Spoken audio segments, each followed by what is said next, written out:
Welcome to the Freebirth podcast, a supportive space for people who are learning, exploring, and celebrating their autonomous choices in childbirth. Together, we'll unpack truths, share personal stories, and claim our ability to birth freely and intuitively. Here's your host, Emily Saldea.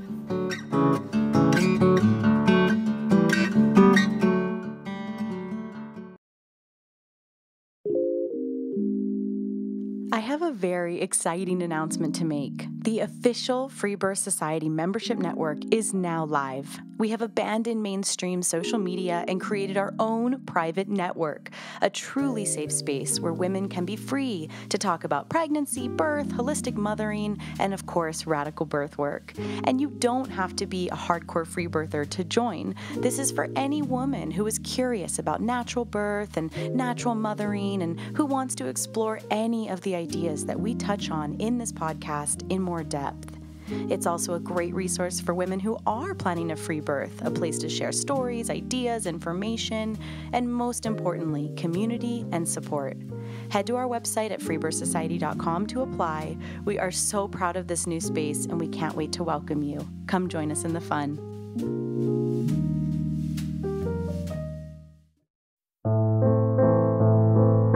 This week, we have Debbie from Utah sharing the story of her first two births in captivity and then the free birth of her third. After a mixed bag of experiences in the hospital with her first two, she realized early in her third pregnancy that she wanted to have an unassisted childbirth. Using the tools of hypnobirthing and by way of lots of research, Debbie got ready for her ecstatic birth. Debbie birthed just as she had envisioned. And lastly, she shares why she chose to go to the hospital after her birth and thankfully had a positive experience.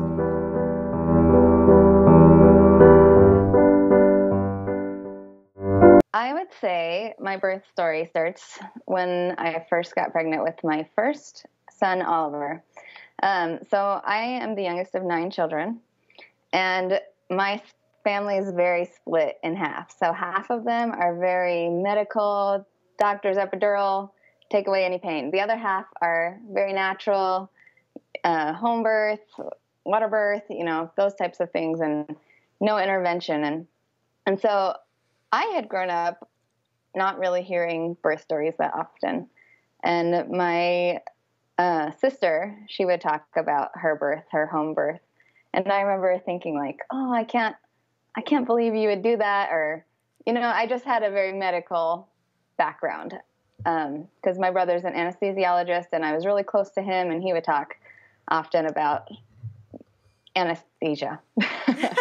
So when I got pregnant with my first child, though, I remember thinking like, I think I want to try to go natural. And so I had an OB. I didn't know. We were a very healthy family growing up. We rarely went to the doctor. So I really didn't know how to interact with doctors that much. And so I found an OB and I went to her and I was always so frustrated. Every appointment, I'd be there for an hour and a half and I'd see the doctor for maybe 5 minutes. Yeah. And she never remembered me. Mm. And it was so frustrating. And so then I would be like, okay, I'm going to make this birth plan. And I would tell her my ideas and she'd say, okay, well, but you're probably going to want an epidural. So let's just plan on that. And I was so frustrated. And so then finally the day came, I took a class.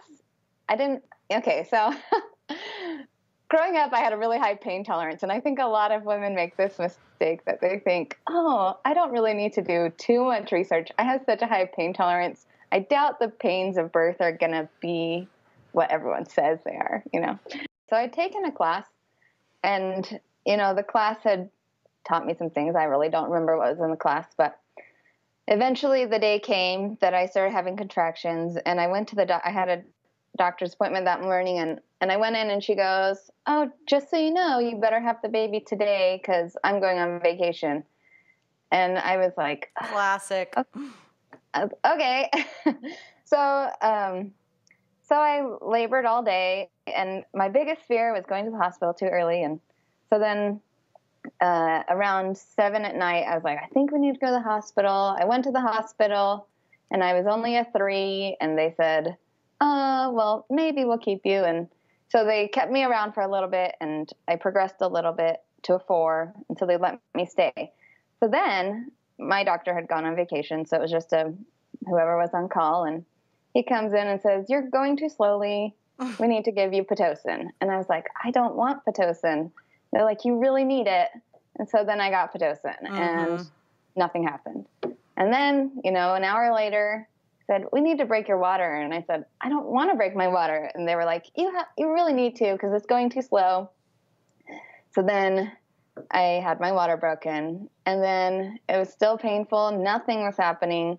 And finally they're like, my husband, he didn't know what to do. He hadn't really prepared for this. And so he didn't know how to help me. And he's like, "Maybe you should just get an epidural." And I didn't want one, but they kept saying, like, "If you get an epidural, you can sleep." So I got an epidural, and we slept, and it was good to sleep. It was nice. But then around, I think it was 8 o'clock the next morning, they're like, "Oh, you're 10. You can start pushing." And so I pushed for 45 minutes. The doctor came in. The baby wasn't coming out. He stuck his hand in me and pulled out the baby with his hand. So I had a 3rd-degree tear. Oh, my God. And baby was healthy. Everything was fine. But I hadn't researched. And, you get everybody saying, "Oh, well, as long as the baby's fine, as long as the baby's fine." But, that was my traumatic experience. Well, but, and let's all just, these things that happened. Yes. And I just want to say, you should not have to be well researched to avoid being abused. That is not, that You is shouldn't. not, no, you shouldn't. But That it is doesn't not happen. right. But that is the hospital. And even the most researched, even the most, educated on the deal. Honestly, if you're that educated, you're probably not birthing at the hospital because you know what you're going to get. But even the people who think that they're super educated on how to work the system are still abused. So I am so sorry that happened to you. That was so completely unnecessary. It was a good learning experience because afterwards I looked at it. Okay, well, so jump on to my second baby. I got pregnant. I was living in Florida at this time. So Utah for the first one, Florida for the second one. And I go to the first OB appointment, and she gives me the exam, and she says, "Oh, did you have just a regular vaginal birth?" And I'm like, "Yeah." And she's like, "Well, your cervix is super scarred. I totally would have given you a C-section." Whoa. And I was like, "What? Who is this lady?" And so I knew right then I did not want to have my baby with her. So throughout that pregnancy, I started reading books, and the main book that I loved the most was the Ina May Gaskin's Natural Childbirth. And that's when I started reading about, what to do. I would take notes on how to have a baby without an epidural, so naturally, and just what to do in general. Mm-hmm. Well, at 30 weeks, we moved back to Utah, and so I had to find a new medical provider. So I went to a midwife. I was like, I'm going to get a midwife. A home birth midwife or a hospital midwife? So my insurance only covered hospital. Right. Okay. And backstory. So my husband, his mom, she had 9 children, and he is the 5th child. And she's one of those people who loves to say, "I'm so glad I was in the hospital because this would have happened if I hadn't been at the hospital." And when she had him, that was her traumatic birth. And so anytime you bring up childbirth, she brings up this story every single time. And I want to say, stop telling me this. I just kind of change the subject, but it's to the point where I'm like, stop telling me this story. Stop telling everybody this story because it's not doing anyone any good. So we planned on a hospital birth. I was fine with that. And so one of the reasons we moved to Utah was for a job, but while we were in Florida, I had started researching midwives, but the closest one wasn't for like an hour away, and so part of moving to Utah was everything would be more localized. So we got here, and I had, I think, one appointment with my midwife before I had the baby, and she was really nice, and I liked her. Okay, so my water broke at 1, and I told my husband, and I told him to go back to sleep because I knew that this time I was going to be a little bit more hands-off. I had decided to get a doula because my husband didn't know what to do the previous time, and I wanted somebody there advocating for me, saying she doesn't want an epidural, don't bug her with that. So my water broke, and an hour and a half later, I started having contractions. I had contractions for about an hour before I said, we need to go to the hospital. We went to the hospital. The doula met me there. And within an hour, I had the baby. So it was really fast. The first one was 24 hours, but looking back, I know that it was so long because of all the interventions. The second one was only 3.5 hours. So then everything was great. I really liked that birth, and I was so happy with it. It was everything that the previous one wasn't. So then when I got pregnant this time, I had decided, there's probably more natural things that I'm missing out on that I would like to incorporate into my birth. So I first joined the Facebook group, Natural Birth Support Group. And I would read the comments, that group has a ton of people in it. So it would be popping up on my news feed. The entire news feed was that group. Mm-hmm, totally. So I'd read all of them and I'd randomly hear about these people having unassisted birth. And I was like, what are they talking about? I'd never heard of it. And so finally I asked, what do people mean when they say unassisted birth? And they're like, that's just unassisted. Nobody is there that's medical personnel. And so some of them were saying, it's an accident. I accidentally had my baby unassisted. And then I called the ambulance and it was kind of traumatic. And others were saying, I planned it. I didn't plan on going to the hospital ever. Yeah. And so I thought, that is so crazy. I cannot believe people would do that. And then I was really intrigued with it. And I started searching for other groups, and I heard about the home birth assisted and unassisted uncensored Facebook group, which led to the unassisted pregnancy and childbirth, no assistance talk group. The big one. Then led to the Freebirth Society. Woohoo! So it eventually all led to this group. Uh-huh. And so I'd read the different things, and so that's where my mind was thinking, this is crazy, but I really like the idea of this. And so I have a sister, my oldest sister. On her third child, she had a 20-minute labor. So she had her water broke, and then she was going to the hospital, and 20 minutes later, she had the baby in the car. And I thought, maybe my birth, it's the third one. She's my sister. Maybe I'm going to have a really fast birth. And at 11 weeks, I think it was around 11 weeks, whenever I think about my birth and how I wanted it to be, this was even before I found out about the groups. I imagined my birth that I was in my bathroom and I'd squat down and have the baby. That's what I always imagined. Cool. And so then after hearing about these groups and people who didn't go to the hospital on purpose, I was like, I think that's what I want. And so then I kept it all to myself. I didn't tell people because in the area that I live, everybody goes and gets epidural. That's what everybody does. Did you tell your husband?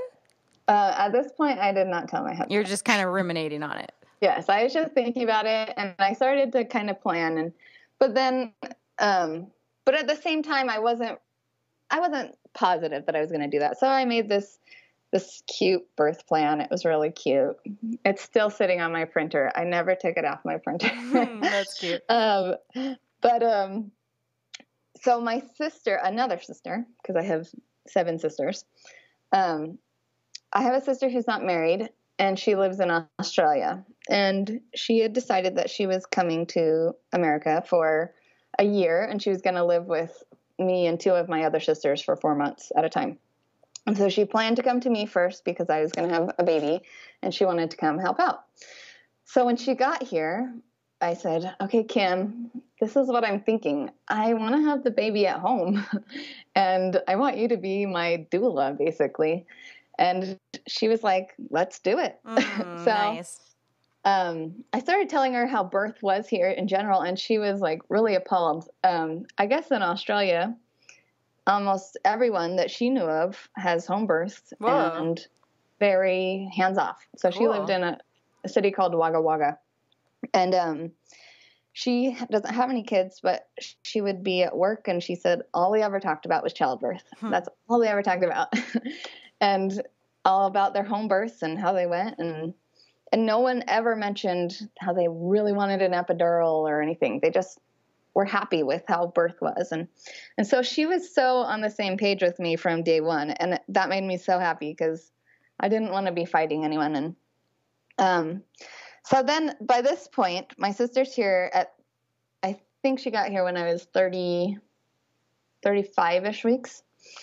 And so she doesn't yet know your intentions, the sister. No, so once she got here at 35 weeks, I told her, like, the second day she was here, I was like, I want to have the baby at home. So then, we start planning and we start imagining what it's going to be like. And I tell her all the books I've read, and every time I come upon something new, I tell her about it, and I give her books to read herself. And I tell her I've researched, what to do in certain situations. And at some point she says, have you told Eric? And I'm like, well, sort of. And so sometimes I'd bring it up to Eric and I'd say, Eric, so I started out like, I think I'm going to have the baby at home. And he'd be like, yeah, but we'll go to the hospital.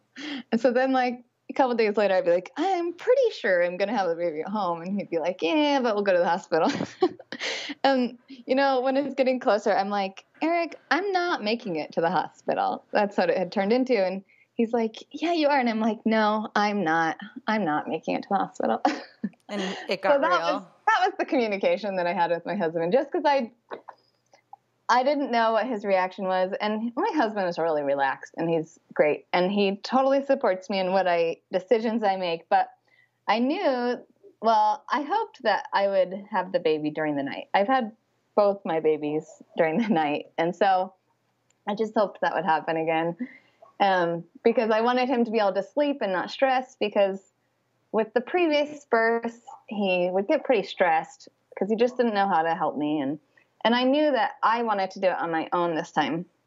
And so I'll get back to him in a little bit after I have the baby. So finally, I'm getting close to having my baby. And there were several things I had hoped for in this birth. And one of them was I wanted to go overdue, because it's like everybody always complains so much about going overdue. And I was like, it can't be that bad. I want to know, because I had my other two early. And so 40 weeks. Quick question too. So now you're 40 weeks, you're like in your mind, that you're going to stay home and birth with just your sister and whoever else in your family. Are you just feeling like totally fearless and confident, or like how did you reconcile with the fear side of it, of doing this for the first time at home?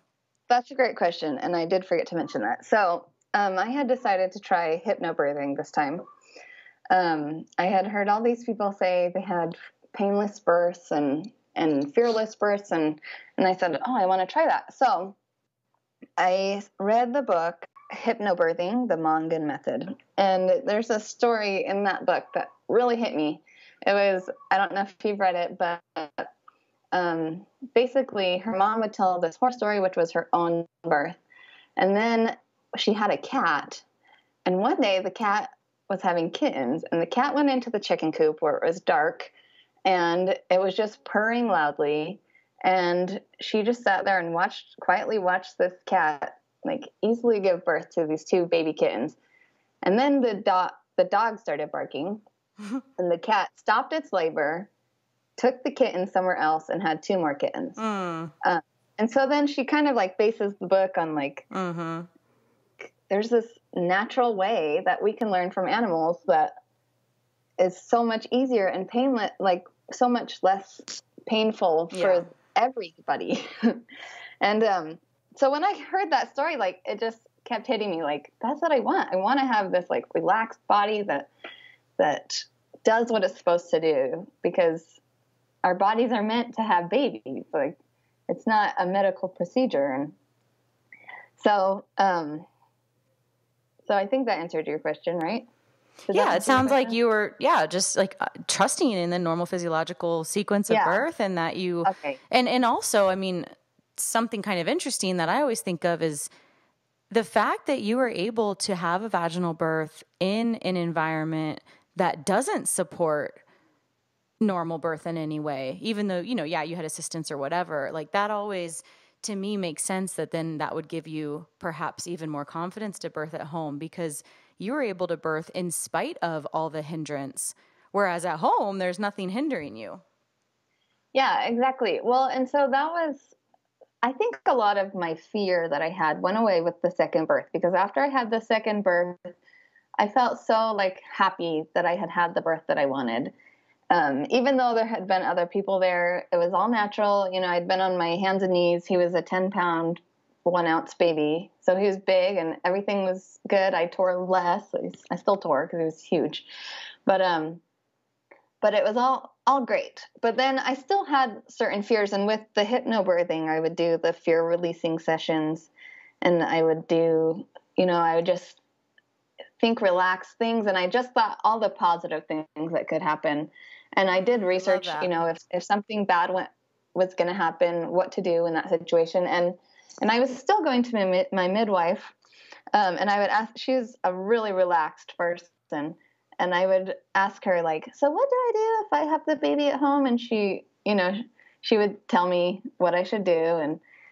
And some of the stuff I'd just take with a grain of salt, and other things I'd be like, oh, that's a good idea. And so at this point, I had planned on having the baby at home, but I knew that my husband would want us to go to the hospital. And I also knew that even if I went to the hospital, as long as I wasn't having the baby there, I really felt like I could advocate my rights. Whereas a lot of times when you're having the baby, your mind is elsewhere and you can't always say exactly what you want to say. Yeah.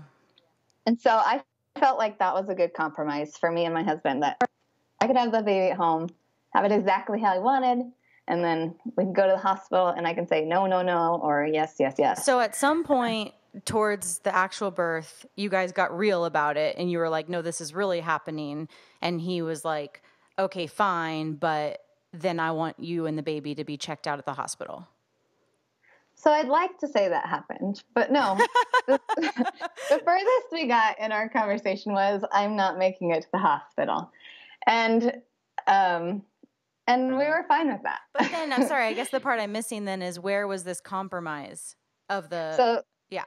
So the compromise was that my husband was always saying we're going to the hospital, and he always expressed his fear, like he didn't know what to do with the baby. And I was fine with going to a hospital because that is what he most wanted. And I love my husband and I wanted him to feel comfortable about the birth also. But wait, I'm sorry, I'm confused. But what do you mean you were fine with going while you were also planning a free birth? You mean afterwards, right? Yes, afterwards. Okay. Afterwards. So in your mind... So I wanted to have my birth. Yeah, gotcha. Everything fine.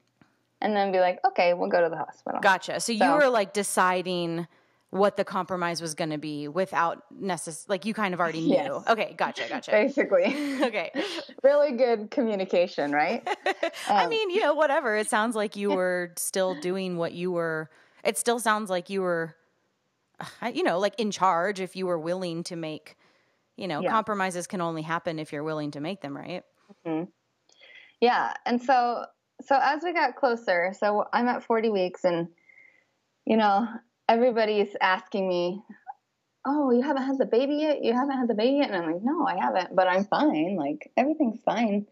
And I realized for people who go over 40 weeks, it isn't. So, okay, my sister, she is really good at giving massages. So she would give me massages every day, anywhere that I felt sore. It was amazing. And if everybody could have that, it would be amazing. Yeah. But when I hit 40 weeks, I felt great. I was out like mowing the lawn until the day before I had the baby, and we were going on walks every day, and I just felt great. And I really think the only hard part for me was everybody saying, "What? You haven't had the baby yet?" And so, but otherwise mentally, I feel like I was all there, and I felt great. So the last couple days before I had the baby, I had her, according to medical due dates, it would have been 40 weeks and 6 days. So I'd been having Braxton Hicks pretty consistently, but they weren't painful whatsoever. But on the Thursday, I started having them pretty strong, and they were pretty strong all day. And so then that night, my husband was like, "Let's go on one more date." And so we went on a date, and we came home and tried some things to get contractions going stronger. And then we watched a movie, and then we went to bed at around 11:45 or 10:45, and we went to sleep. Everything was good. And during the night, my son, he was in a phase where he wakes up all the time. And so at around 12:55, he came in and tried to get in the bed with me. And I woke up, and I was having contractions. And so I was like, "No, Teddy, you can't be in the bed with me." So I took him back. I took him to the bathroom, took him back, and I thought, these contractions are pretty strong. I better get my camera, because I really wanted to record my birth. So I get my little baby monitor, and I set it up in the bathroom, because my sister and I had kind of done little run-throughs, like, this is what's maybe going to happen. Hopefully, that's what I hope. And so I set up the camera, and I went and got back in bed, and I turned on my hypnobirthing. Wait, question. So yeah, your man obviously knows you're in labor. So he doesn't know. Oh, okay. I thought you said he was trying to help you get stuff started. Okay, so he's still. Oh, that was okay. Yes, I guess he knew that, but he didn't know I was having real contractions. Okay, he was asleep. So were you planning kind of like an oopsie kind of deal? Not with him. Like I had been pretty firm, and I'm not making it to the hospital. Like it was like an indirect way of saying, I'm not planning on going. And we kind of like knew each other's vibe, but I hadn't actually said I'm planning a free birth. Right. Yeah. Sorry. I'm so fascinated by this dynamic, because I can't relate to it. And so that's why I'm asking a ton of questions. I'm trying to like picture it in my head. Okay. So you are now obviously in labor, but you have not yet told your partner, but your sister's there. Yes. So my sister's asleep downstairs. I try to go back to sleep, but I turn on my hypnobirthing, and I'm laying in bed, and they're getting stronger, and I must have fallen back asleep, because around 1:30 I hear my son again calling out, "Mama, Mama," and I'm like, I am not getting up and down to deal with him. So I reach over and I shake my husband, and I say, "Will you go get Teddy?" And so he gets up and he goes, I didn't tell him I was having real contractions. And he goes and he doesn't come back. And I'm like, oh, awesome. I now have the room to myself to make noise, to do whatever I want. And apparently he had taken Teddy to go try to get him to sleep on the couch. And so he was on the couch asleep with Teddy. My sister's downstairs, and I'm having contractions on the bed, and I'm breathing through them. They're not too bad. And, but probably around 2:30, I start feeling like I have to pee every single contraction. So then I would have a contraction, I'd go sit on the toilet, then I'd go back, and then I'd go back to the toilet, and I was like, this is not working. So I just started staying on the toilet, which was great, because then I could fully relax, and everything was going good. And I probably was on there for about an hour. So at 3:30, I think my sister and I, like, we did so many preparations. It'd be really sad if I had the baby without her. Although I wanted to be by myself, at the same time, I was like really enjoying like being by myself and relaxing in the dark bathroom. But I thought, well, we've done all these things and maybe they'll help. And so I have a contraction. They're probably around 30 seconds apart, lasting for like 30 seconds. And so I have a contraction, I go downstairs, and she hops up and is like, is it time? And I'm like, yeah, it's time. Then I have another contraction, and I like get down on the floor, and she tries to push my hips. And after the contraction, we go back upstairs, and right before I'd gone down to get her, I thought, oh, I better take out the mats out of the bathroom. And I put down the yoga mat. And so we get back upstairs, and she puts down a shower curtain that we had bought to make things clean up easy. And she says, I'm going to go put the towels in the dryer. And I'm like, oh, you don't need to do that yet. It's not that close. And she's like, famous last I'm words. do it anyways. Yeah. So she goes down, and I have probably 2 while she's gone. And then she comes back up, and she kind of tries to help like push my hips. And I have one where I'm on the ground in a fetal position, and looking back, this must have been transition, because it's when I had the crazy thought that I was like, oh, maybe I do understand why people want medication. But in my mind, I'm thinking, of course I don't want medication, but I understand why. And, the contraction ends, and I think, oh, that wasn't that bad. Totally. So then my sister, she starts saying like, oh, let me get the scarf for the tri-rebozo sifting. But I'm like totally in my zone at this point, and I can't really respond. And so she leaves to go get that. And I had just had her get my birthing ball, and I turn around to go like lean on the birthing ball, and all of a sudden I feel her head, and I'm like, oh, her head's coming. And I say, go get Eric, go get Eric. Oh my God. And so Eric, literally 10 seconds before, had just gotten up to put Teddy in his bed, and he hears, go get Eric. Oh my God. Go get Eric.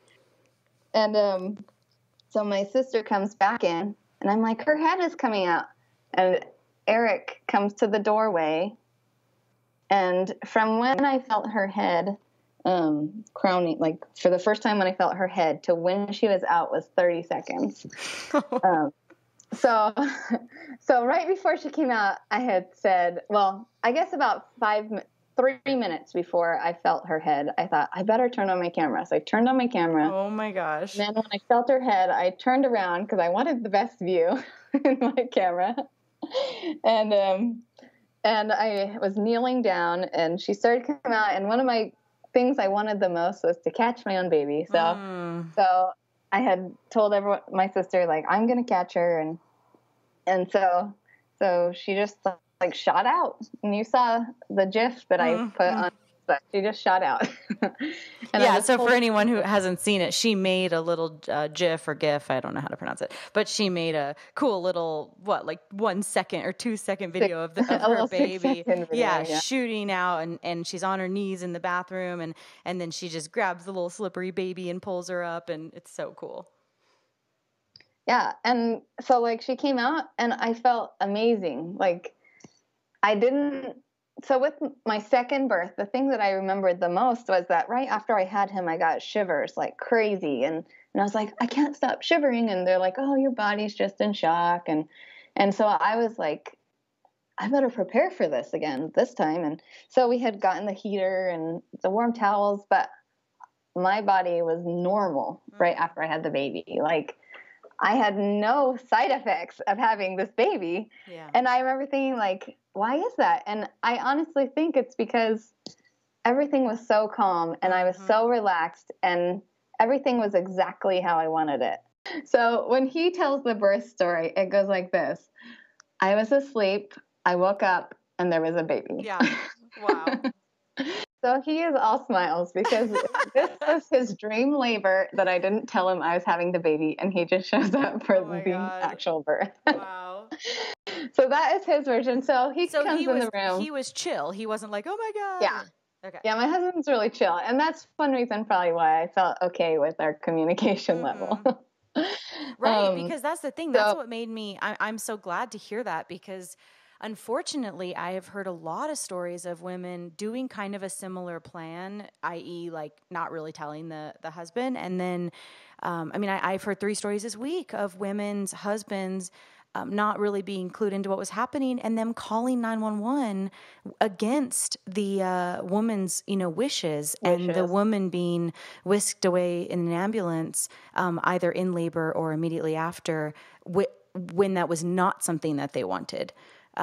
So I am so glad that this worked out for you guys, and that you have a chill husband.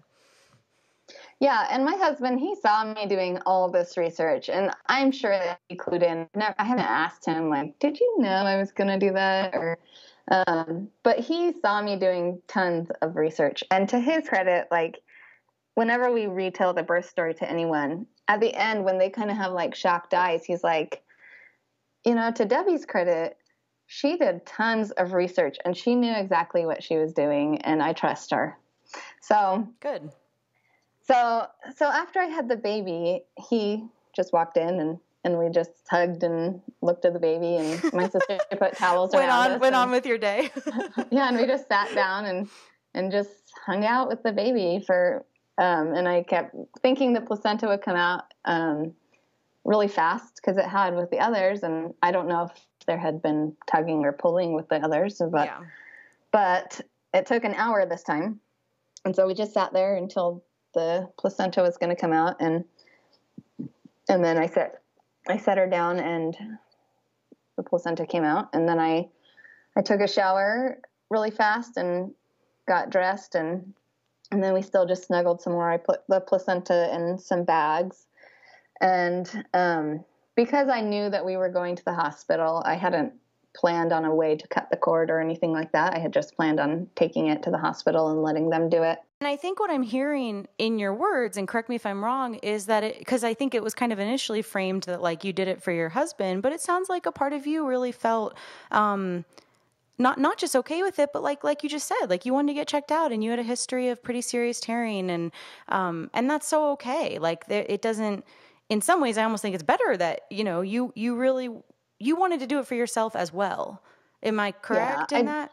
Yeah, and I think I do like the comfort of somebody checking to make sure that I'm okay too. Mm-hmm. And I think that's why I was okay with going. And, I could tell the baby was fine, but, sometimes somebody else, another pair of eyes can spot things that I can't spot.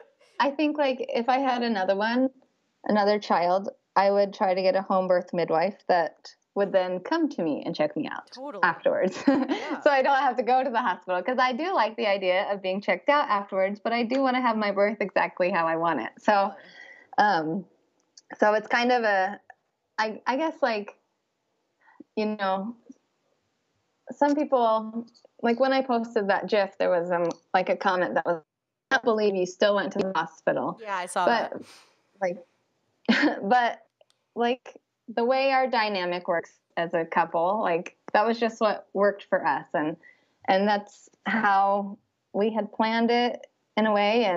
Yeah. That's just, and to your credit, I do think that, like, feminist birth people including myself, get very triggered and like protective when we hear things like, I did it for my husband. And that's different to me than being like, I wanted a second pair of eyes. Like, that that's a fully autonomous decision. I mean, you heard my birth story. I went to the hospital in labor, not because anybody else wanted me to go, but because I wanted a second pair of eyes, exactly like you said.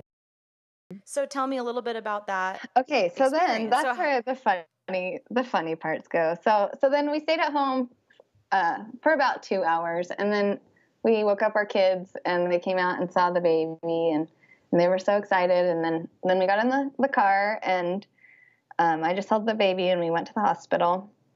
And my husband's like, "Oh, I'll drop you off." And I was like, "No, I'd rather walk in with you."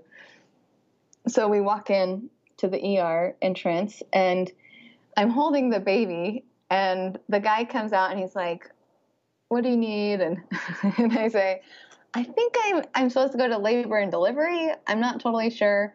And he's like, "Oh, are you getting induced?" And I'm like, "No, I have the baby right here." I'm like, "All right, oh my God."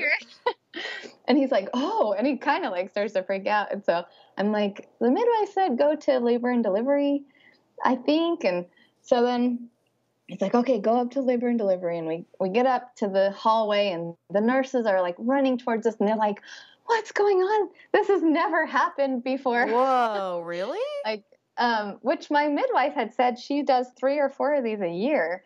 But of course it's happened. Apparently these nurses had never done this. And so they're asking me like, are you a home birth transfer? And I'm like, no, everything's great. Like, I feel really great, and so they take us to this room and we're just relaxing in this room and they're running around for like an hour trying to figure out what they're supposed to do. And, oh my God. And so we're just relaxing and, eventually they come back and kind of, well, I'm sure other people have done this, but I just told them it wasn't on purpose, kind of lied about it because I didn't want them to get me in trouble or something. So I was like, oh yeah, she just came really fast. And so we were just at home and they're like, and then you just had the placenta. And I'm like, yeah, I decided I didn't want to ride in the car with the cord coming out. And so they just took it, I guess. They might have questioned it, but. And were you forthcoming with saying like, we're here because I want to get my vagina checked out? Yeah. And I was like, we're just here to get checked out. Like, we think everything's great. And so then, we, after the nurse came back, we weighed the baby and cut the cord and, she was 9 pounds, 6 ounces. And, I said I wanted to save the placenta. So they bagged that up for me. And then, they said, well, we want to admit the baby. And I was like, well, that's fine. That was fine with me. And they said, do you want to be admitted too? And I was like, well, so I don't know if you know, but at hospitals, they give these really great cups to mothers who just had, babies. And wait, did you just say, really you said cups? Like a big 64-ounce mug. Oh, thing. Yeah. The huge plastic, like they're like Gatorade ones. I wanted one so bad that I was like, well, if I get admitted or if I don't get admitted, can I still have the cup? And they're like, we'll get you the cup. Wow. That is the weirdest thing I've ever heard. I know. It sounds weird, but like, I just wanted that cup so bad because I love that cup and my old cup had died. And so it's like a big gulp for anyone who doesn't know. That's true. I could go get one at a 7-Eleven or something. But, no, you wanted the labor and delivery cup. That's funny. So we ended up, they admitted us so that we could get food also because I wanted room service. And so because she was born out of the hospital, they call the babies contaminated. So they put us in the far corner. They hardly bugged us at all because we were just like these random people who had showed up. And it turned out to be like this really great experience because they were pretty chill about it. And my husband and I were just the 3 of us. We had this alone time with the baby. They only came in a few times. And I did end up having a 1st-degree tear, but she was like, we can stitch it or not stitch it. And so I didn't get it stitched. Nice. That's awesome. We just hung out and it was so relaxing. And it wasn't until the very end when the pediatrician came in and tried to tell me what to do with my baby. And I was like, no, we're not doing that. Like, I'm going to do it the way I want to do it. And they never took the baby away, never tried to take the baby away. And I kept her close and it was a really great experience. We came home and everything has been so great since then. And like, my recovery has been the best of all of them. And I really think like, because the birth was exactly how I wanted it, like my body has just like bounced back and it was great. And so like, whenever I think about the birth, like the only word that comes to my mind is like magical. Like it was so magical. Everything happened exactly how I wanted it to go. And nobody tried to tell me what to do. And it was perfect. So. That's beautiful. That's wild. Yeah. And I guess also to add to that, so we came back on a Saturday and my husband and my sister and the boys went to church on Sunday. And there were about 1 million stories going around of how I had the baby on the bed. And one of them, I had it on the grass and another one I had it over a bucket. Wow. And everybody was like, she's this crazy, like this Wonder Woman. How does she have a baby all by herself? And And I'm just sitting there. And so for the first probably 3 weeks, I didn't want to tell anyone what really happened. I'd just tell them oh, she just came really fast. But then as I grew to really love my story more, then I started telling people, and I'll tell people that I know well the story. But in general, I know the people who I know won't accept my story for how great I feel it is, and they get the condensed version. But and it is better, I think after the fact, because you have proof, instead of people being like, but what if? It's like, well, look, it worked, didn't it? And that's what I actually learned. We had some people come over, and they were so sweet, and they mowed our lawn for us, and a couple men from our neighborhood came, and I learned that men tell bad birth stories just as much as women do. Yeah, because we love the drama, right? It's all it's the worst, most dramatic stuff.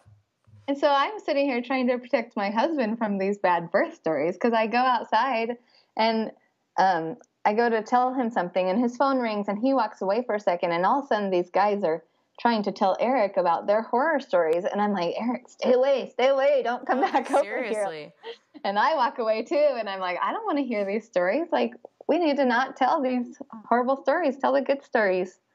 So. Well, yeah, but the thing is, the good stories are your story, right? It's simple. There's no drama to it, other than the fact that a person coming out of a person is pretty crazy. But, that's the beauty of the majority of the free birth stories on this podcast is went into labor, did some stuff, walked around, did some things, had a baby, caught her, laid in bed. It's gorgeous in its normalization and it's often anticlimactic, experience, because obviously what we're trying to do is normalize birth. And for you to have just gone through the night and spent some time alone in the bathroom and, had your family there and popped a baby out and went and cuddled and had your kids meet the baby girl, that's about as good as it gets, but there's not much drama to that. Yeah, it's true. But I prefer my story for sure. Hell yeah, of course. Well, and I think it's fun to listen to these podcasts and see really they are kind of exciting, because it's you took it into control yourself, Yes, you didn't exactly. let somebody else try to make you do what you didn't want to do. Mm-hmm. Oh yes, of course. Yeah. Right. That's what people are focusing on, is that you free births, and and that is the inherent kind of drama or excitement around it.